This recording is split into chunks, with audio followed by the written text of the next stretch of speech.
Hi there, welcome to another episode of Board Gems. This week I'm talking about a game called Oasis, which came out in the early 2000s, was designed by Alan R. Moon and Aaron Weisblum. Now that's a pair of designers that have worked together a lot, especially in the early 2000s. They have a number of games that they've designed together, including San Marco, the 10 Days series, Capital, Clock Towers, probably a whole bunch that I'm forgetting. But this is one that originally came out published by Schmidt and Uberplay. Now this is the Uberplay English edition. Uberplay is another name from the early 2000s that a lot of old gamers, people who've been in the hobby a while, are going to recognize. They came on the scene as a publisher really strong in the early to mid 2000s. And a lot of games that came out in English, the first time we saw them here in North America were as Uberplay games. It's for 3 to 5 players. It takes about 45 minutes to play and is ages 10 and up.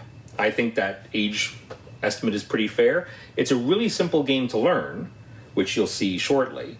But the scoring can be a little bit, I don't know how to say it, not punishing, but scores can vary wildly. So somebody can get a low score, somebody get this massive high score into the hundreds. And so for little kids, they might feel a little disappointed if they get a low score. So it's not a game that artificially keeps scores low. I'm going to show you how it plays first, and then afterwards I'll tell you why it's a board gem. To set up the game, place the board in the middle of the table between the players, and set aside these tiles. There's 3 different types of tiles. There's desert, there's grass, and there's stone, and there's square, and just put them on the side of the board. There's also going to be these scoring markers, and there's 4 different types of scoring markers, 1 for each of the 3 terrain types, and also these extra ones, which are for camels. So I'll explain how those work later, but just sort them by type and put them near the board. Each player is going to get, in one color, 4 control markers, these pawns here, as well as a bunch of camels, little wooden camels. To start the game, you're going to shuffle up this deck and give each player 5 cards. It's not a hand of cards. Instead, the cards are going to be placed in a pile, in a stack, in front of the player, and the player doesn't get to look at them first. And set the other cards nearby. And we also have these priority markers. There's going to be 1 for every player. So in a 4-player game, you're going to put the 5 back in the box. For a 3-player game, put the 4 back in the box also. So there's going to be 1 for every player. So let's set it up for a 4-player game. The 5 will go back in the box. The other 4 will be mixed up and give each player 1, which they then reveal. And so that's going to show their the turn order for the first round. Now the goal of the game is to get the most points. You get points by getting these tiles and these scoring markers, putting the tiles on the board and forming areas. And at the end of the game, you're going to get points. Each of those squares, each green square, yellow square, or gray square, is going to score 1 point for every one of the matching scoring markers you have. So you're trying to put these on the board and make lots of areas or big areas, but you're also trying to get these scoring markers because that's what's going to multiply your score. So you'll want to collect these. If you don't collect any stone scoring markers, it doesn't matter how big a stone area you have, you're going to score 0. So you want to do both. In addition, you're also going to be placing these camels on the path in the middle. And at the end of the game, you're going to look at your largest contiguous area of camels. So not counting diagonal, but you're going to look at your largest connected area of camels, and each camel is going to score 1 point for every one of these scoring markers you have. So there's 4 things you're scoring for. You're scoring for camels, stone, grass, and sand. The first thing that's going to happen in a round is that the players are going to make offers by drawing blindly from their stack and placing the cards face up in front of them. And then that's offering those cards, those abilities, to the other players. And then starting with the start player, they get to pick one of the offers on the table to accept. They can't choose their own if they are able to choose someone else's. And they get those benefits. And in exchange, they give them the start player token. And they put that face down in front of them, which means they're going to be starting the next round. And then likewise, the second player is going to choose from one of the remaining offers, and so on. So all the actions are in these cards here. The cards will allow you to get these tiles, place them on the board, get these scoring markers, get camels to place on the board, and also get more cards, because you only have 5, and it's very easy to run out. In fact, you're not allowed to run out. So when your turn comes around, so let's say the start player is going to go first. They're going to reveal at least one card from their deck, like that. And that's the start of their offer. This offer is to place 2 green grassy squares on the board. Now they can stop right there, or they can add. But once they're not allowed to look at the card first, they have to decide do they want to sweeten that offer or stop. Once they're finished their offer, they're going to draw cards to add to their stack, 3 minus the number of cards they drew. So if they only draw 1 and that's their offer, then they're going to be drawing 2 cards at the end, and they're going to be putting them under their stack like that. But they can draw as many as 3 cards. And if they do that, then they're not drawing any cards from the deck. So it is very easy to run out of cards. You have to watch that. The only real rule here is that if you have 3 cards left in your stack when you're starting the round, you can't offer all 3. So they have their first offer and they decide if they want to sweeten the deal or not. They can add a second card to their offer.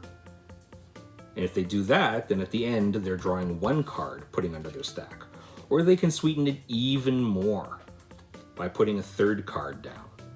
And at which point you're not drawing any cards to add to your deck. So you're going to be running out of these. You only start with 5. And then starting with the start player. So all players are going to do that in turn order. Then the start player is going to choose one of the offers on the table. They can't choose themselves if there's any other choice. Only if they're the last player. So in a 3rd player and a 3-player game, 4th player and a 4-player game, if everyone's accepted everyone else's offers and the only offer left is their own, then they can get it. But this start player is not allowed to choose their own, but they would choose one of the other offers. And they're going to take that tile and they're going to give it to them, and they're going to take those cards and they're going to do those actions. The player whose offer was accepted by the start player, so they get this 1 token, they get to do a free action as the new leader, I suppose. So they get to either place a free tile on the board or a camel. Just a little free thing, a bonus done for the player who basically had the best offer, or at least the offer that was most desirable by the start player. They get that bonus free action. So what actions you do depends on the cards that you get. So there's a few different types of cards. These cards allow you to add these square tiles to the board. And you're allowed to control up to 4 areas on the board. These roads don't count. If you're adding green tiles, let's say you add 2 green tiles, you can take these green tiles and you can add them to the board somewhere. Now, when you add them, if you're creating a new one, you can always extend one you already own, but if you're creating a new one, it has to be connected to the outside of the board. You'll see there's this kind of green edge. So you'd have to start from here somewhere. And there's also, there is in fact some spaces that are pre-printed. So you can claim, I could put these down immediately, like so, and put a marker down. And now I have an area of size 4. And later on I can extend this. But one rule is that you can't connect 2 areas that each have a pawn. So if there's another green area building over here, no one can put a green tile to connect them. Doesn't matter if it's another player or even your own. They have to stay disconnected. Diagonal is fine. Diagonal connections are fine. And so there's 3 different types of tiles here. Sand, the desert tiles, these work the same way, except they'll have to start on kind of the inner edge of these areas next to the road here. So, and again, there's some pre-printed spaces, so you can start a new area, and look, I have an area of size 2 all ready to go. Stone is a little bit different in that you can actually place it anywhere you want. Again, not on the path, but on these spaces. But again, there's a couple of pre-printed spaces, so the first players to get stone usually are going to claim these as their own. But otherwise, you can start a new stone area just absolutely anywhere. Now, you only have 4 scoring markers. So if you start a 5th area somewhere, you can always move a marker that you already have on the board to a new place. And that just becomes available. Now, somebody else later on, if they're able to get a green tile, they can add to it and claim it for their own by putting their marker in. These cards get you the scoring markers. So there's 4 different scoring markers. There's for stone, for desert, and for grass. And so you generally want to get like things. If you have lots of grassy areas, you want to get lots of grassy scoring markers. There's also a 4th one, the ones that look like kind of carpets or rugs, and that corresponds to the camels. You'll see some cards show camels on them.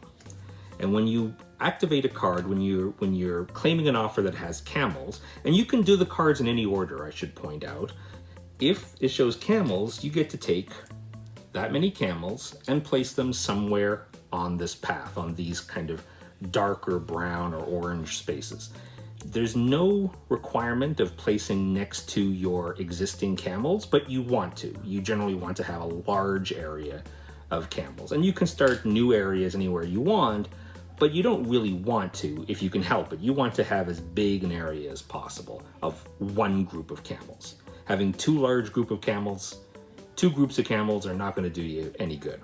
And then what you're going to do is you're going to do another round.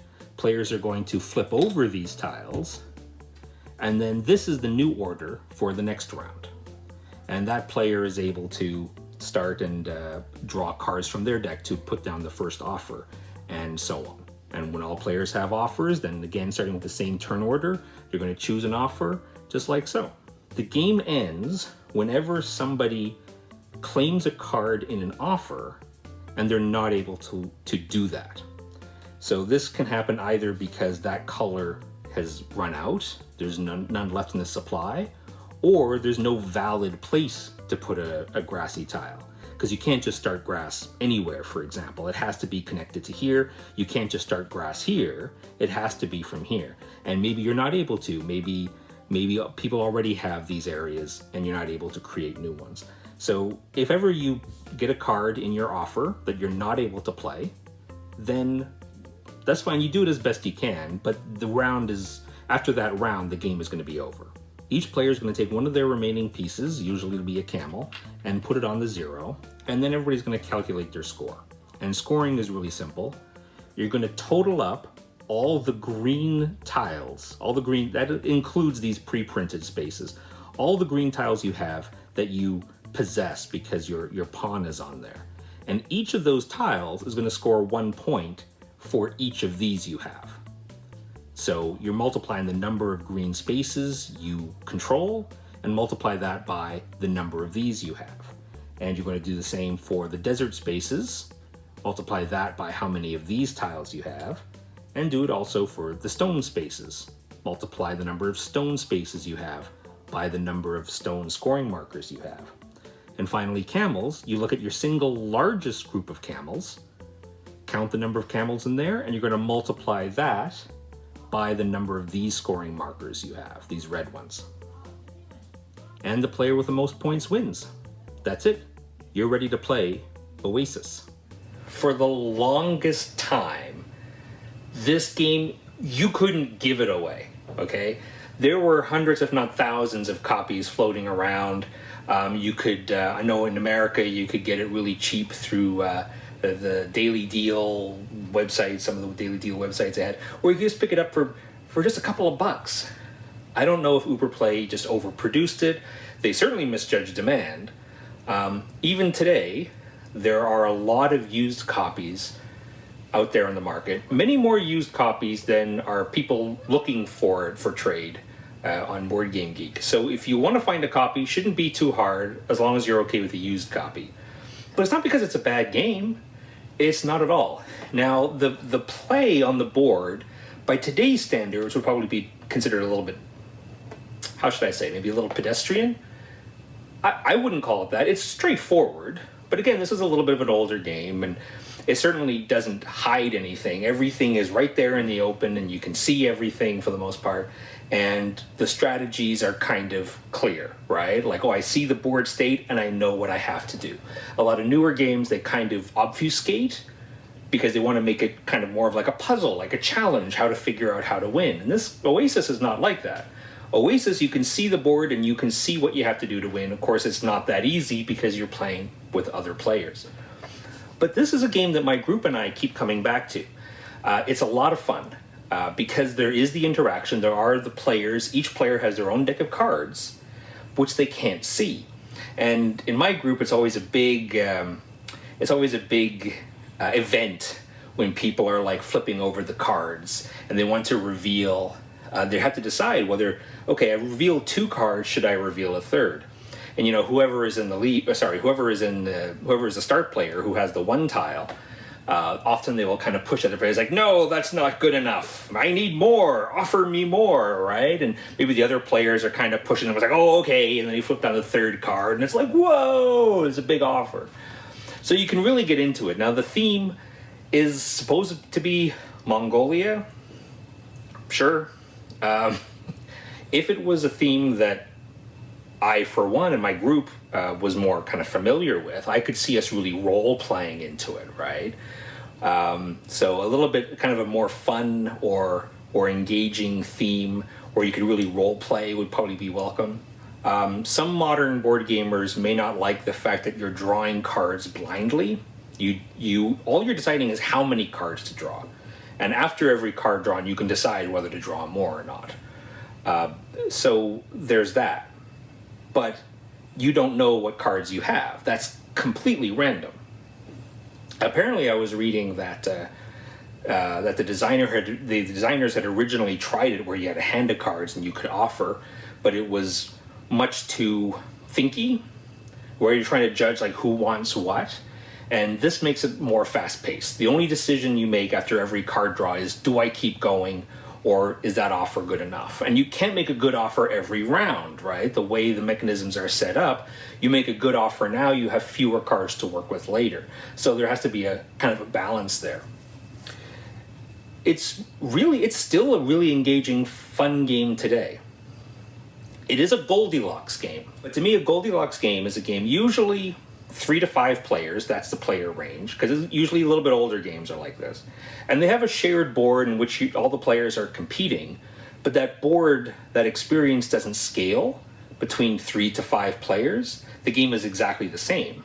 And so what happens is the 3-player game is very easy to play, it's very loose, kind of maybe more friendly, but also less tension. Whereas a 5-player game is much more tense, it's more cutthroat, you're elbowing, you're trying to get in each other's way because of the limited space on the board. But that might actually be a little too frustrating for some players, especially for some casual players, because in this game, the scores can go through the roof, okay? The scores are multiplications. And a player who does poorly and a player who does well, the scores may be vastly different. The sweet spot is 4 players. I'm not saying it's best with 4 players. That's a matter of personal opinion. I'm just saying that experience between loose and tense, tight, or easy to play versus really challenging to play is balanced for 4 players. And if you want a tougher experience, more challenging experience, add a 5th player to the mix. And if you want a more easier, kind of a looser experience, more friendly experience, then you drop a player. That's how it works. A lot of old games are like that. So this is definitely a Goldilocks game. You want to play this with 4 players minimum. And if you're into the hobby and you want a challenging experience, go ahead and play it with a full 5. That's completely fine. It's still an easy, approachable game. It's not as cutthroat as a lot of games out there. I don't know if there are many other games that have that mechanism of the revealing cards, making offers to other players, but you don't know what you're offering. Because you don't actually pay those things yourself. You're not giving the other player your camels or your tiles. These are cards you have to offer to other players, but you don't really have a chance at them yourself. I don't know if there are a lot of board games out there like that. I haven't seen a lot. I haven't seen any that capture the experience of Oasis very, very well. So Oasis still holds up as a board gem today. And it's, like I said, it should be pretty easy to get a used copy if you're looking for one. I would actually love to see Oasis redone. Maybe because the board is... I mean, the play is all about the board, but I feel like you could actually take Oasis, maybe strip away the board, strip away some of those mechanisms, and really focus on that really cool part, which is the offerings, and make a card game out of it. I think it could be great. And this is a great game. This is still a game that me and my group enjoy quite a bit. And so that's why I'm featuring it as a board gem. Thanks for watching. Remember, old games like Oasis don't stop being good just because new games come out. Take care.